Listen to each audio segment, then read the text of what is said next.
Recently, my 2011 Wrangler started giving me a gas cap warning light on the dash, and even kicked in the check engine light. Now, of course, my first inclination was to check the gas cap. There's an O-ring, and it's possible that something became cracked. My gas cap appeared fine. I removed it, carefully replaced it, didn't see any problems, but the gas cap light still came on.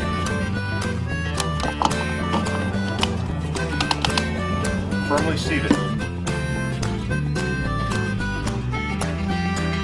That's when I remembered that recently I'd foolishly gotten too close to some water and got stuck in the mud at the water's edge, and in the process of trying to get unstuck, I actually got farther in than I intended and had to winch my way out.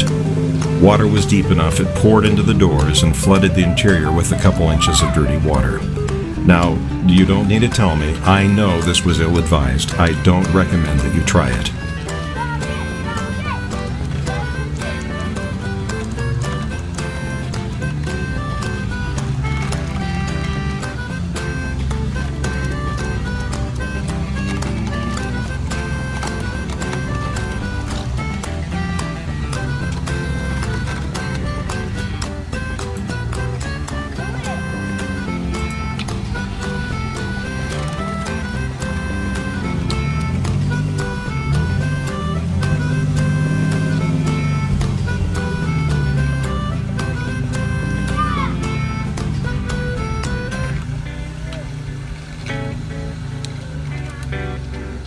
In addition to the water, as you'll see here, the wheels kicked up quite a big pile of mud that I had to winch out of.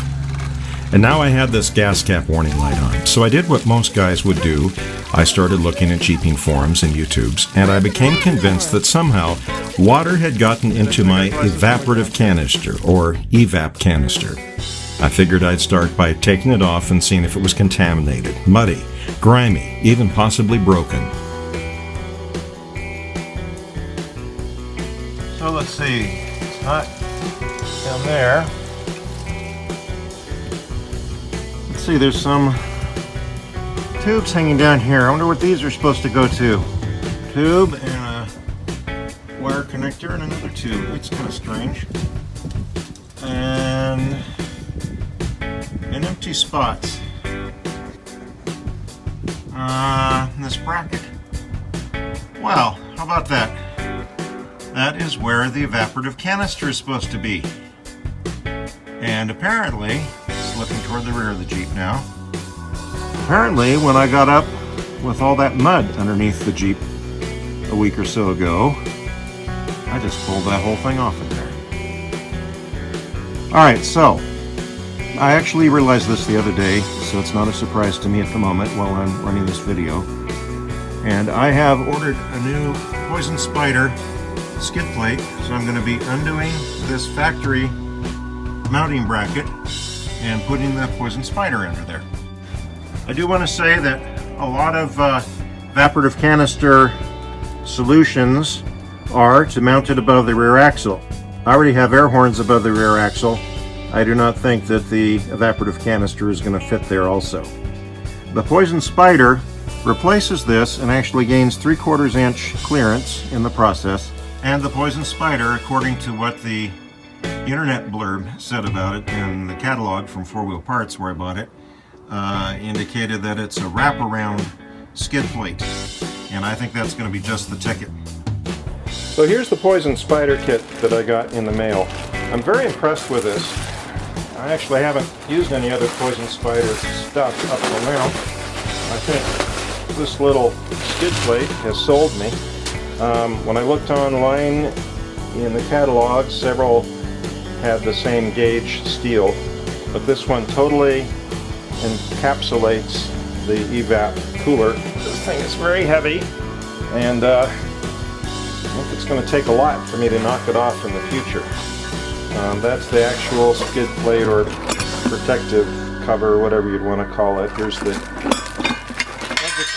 Here's the hardware kit. Mine's a 2011 JK-RU, and I believe it's the 2012s and up that take different hardware. Anyway, I don't recall just now where the cutoff is, but it has the hardware kit for both, up through my model and then for the newer ones as well.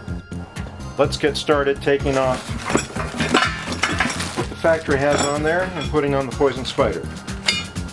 Here is what the evap canister looks like. We're looking at what faces the rear of the Jeep. The 3 squares in the top fit into the factory bracket. On the rear of the evap canister locks in the evap system integrity module, a device that sends the Jeep's computer a signal that all is working right.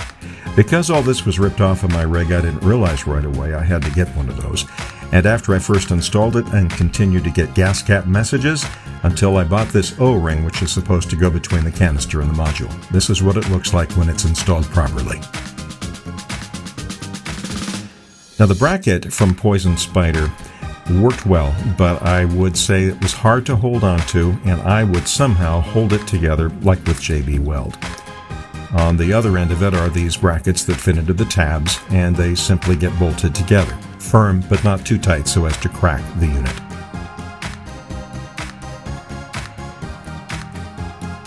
It's heavy. I really couldn't do it by myself. My girlfriend helped me. She had arm surgery, shoulder surgery the day before, and I needed an extra hand to be able to hold it up into place. So this is looking at the rear of the unit installed. The 2 tubes are on there. It's obvious where they go, and then there's the wire. All right, it's all done. Let's start it up and see what happens. Will we get a Gascap message? Will the check engine light come back on? No, it's all working right. Another project completed, and isn't that a good feeling?